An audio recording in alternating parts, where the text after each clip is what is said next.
বাবার সঙ্গে বিরোধের জেরে শিশু জান্নাতুল ইরাকে সীতাকুণ্ড ইকো পার্কে নিয়ে কুকাম করে প্রতিবেশী বাবু শেখ। এরপর গলা কর্তন করে এক পর্যায়ে ইরাকে মৃত ভেবে ফেলে যায় বাবু শেখ। অর্ধকাটা মাথা নিয়ে ওই অবস্থায় হেঁটে পার্ক থেকে বেরিয়ে আসে শিশুটি। শ্রমিকরা শিশুটিকে দেখতে পেয়ে হাসপাতালে নেয়, কিন্তু বাঁচানো যায়নি। আল্লাহর ডাকে সাড়া দিয়ে পরপারে পাড়ি জমিয়েছে ইরা। মৃত্যুর আগে এক ফোঁটা পানির জন্য ছটফট করেছিল ছোট্ট ইরা, কিন্তু শ্বাসনালী কাটা থাকায় শেষ ইচ্ছাটা পূরণ করতে পারেনি পরিবার। রিকশা চালক বাবার কলিজার টুকরো মেয়ে। প্রশ্ন উঠেছে, সিসিটিভি ফুটেজ, আসামির দোষ স্বীকার করা, এত প্রমাণ থাকার পরেও কেন শাস্তি কার্যকর হয় না? কেন রাষ্ট্রের টাকায় তাদের ভরণ পোষণ করা হয়? ইরা মরে গিয়ে হয়তো বেঁচে গেল, বেঁচে থাকলে আরও কত কি তাকে সহ্য করতে হতো তা হয়তো আমাদের জানা নেই।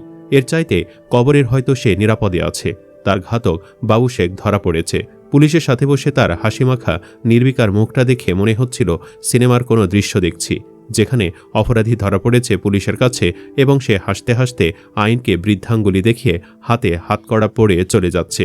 এই চলে যাওয়ার মানে হচ্ছে কিছুদিন পরে আমি আবার ফিরে আসব আইনকে কাজকলা দেখিয়ে। ঠিক তেমনই এই বাবু শেখ। আমি ভাবছিলাম এ লোকটা এতটা হাসি মুখে আছে কী কারণে। তারপর কয়েকটি লেখায় পড়লাম সে নাকি আগেও এরকম মামলায় জেলে ছিল এবং এরপর জেল থেকে ছাড়া পেয়েছে। তারপর আর কিছু বুঝতে বাকি রইল না তার এ হাসির রহস্য, কারণ সে জানে যে সে কিছুদিন পরে আবার জেল থেকে বের হয়ে আসবে, আবার কোনো শিশু মেয়েকে টার্গেট করবে, আবার পুলিশ ধরবে, আবার ছাড়া পাবে। এভাবেই তার জীবনচক্র চলতেই থাকবে। এই আইন বিষয়টা কে আবিষ্কার করেছে আর কেনই বা করেছে? আবিষ্কার যদি করেছে তাহলে সেই সব আইনে কেন সবসময় অপরাধী হাসতে হাসতে পার পেয়ে যায়? আইন নাকি অন্ধ? তো এই অন্ধ আইন দিয়ে কেন মানুষের বিচার করা হয়? কোনো চোখ কান খোলা আইন কেন বানানো যায় না? এত প্রমাণ, এত সবকিছু, তারপরেও ভিকটিমই এই আইনে হেরে যায় বারবার, আর অপরাধী বুক ফুলিয়ে আদালত থেকে বের হয়ে এসে আরেকটা অপরাধ ঘটায়। এই অন্ধ আইন ব্যবস্থা নিয়ে কাজ কি? আবার কোনো লয়ারই এই ঘৃণ্য নরকের কীটকে মুক্ত করিয়ে আনবে? দেশবাসী এই আইন চায় না যা শুধু অপরাধীকেই পেলে পুষে বাঁচিয়ে রাখে। আমি আমার ট্যাক্সের টাকা এই জেলখানাগুলোতে আর দিতে চাই না, যেখানে আমার টাকা দিয়ে অপরাধীরা 3 বেলা খেয়ে পড়ে আবার নতুন উদ্যমে অপরাধ করার জন্য প্রস্তুত করে নিজেকে, আর গরিবরা না খেয়ে মরে। এই পিশাচের মধ্যে কি কোনো অনুশোচনা দেখতে পাচ্ছেন? আমি তো পাচ্ছি না, বরং তার মুখে আমি বিজয়ের হাসি দেখতে পাচ্ছি। পিশাচের বিজয় আর মানুষের পরাজয়। উল্লেখ্য, জেলা পুলিশের বিজ্ঞপ্তিতে বলা হয়, নিহত শিশুর বাবা মনিরুল ইসলামের সঙ্গে বাবু শেখের দীর্ঘদিনের পারিবারিক বিরোধ ছিল। বিভিন্ন সময় তাদের মধ্যে ঝগড়া বিবাদ হতো।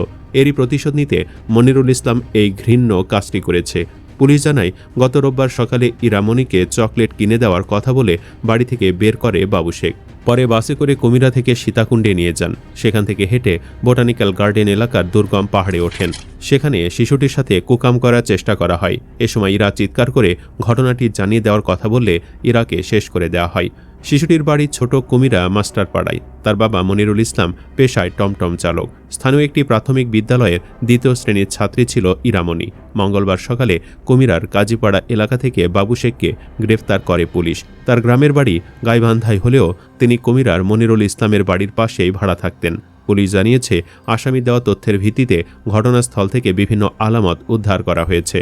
সম্ভ্রমহানির ঘটনা ঘটেছে কিনা তা ফরেনসিক প্রতিবেদনের পর নিশ্চিত হওয়া যাবে। ঘটনার পেছনে অন্য কোনো কারণ রয়েছে কিনা তাও তদন্ত করে দেখা হচ্ছে। দর্শক, আপনি কি চান ঘাতককে যেন জনসম্মুখে ঝুলিয়ে মৃত্যুদণ্ড কার্যকর করা হোক? কমেন্ট বক্সে জানিয়ে দিন আপনার মতামত। ভিডিও ভালো লাগলে লাইক দিন এবং চ্যানেলটি সাবস্ক্রাইব করুন। ধন্যবাদ।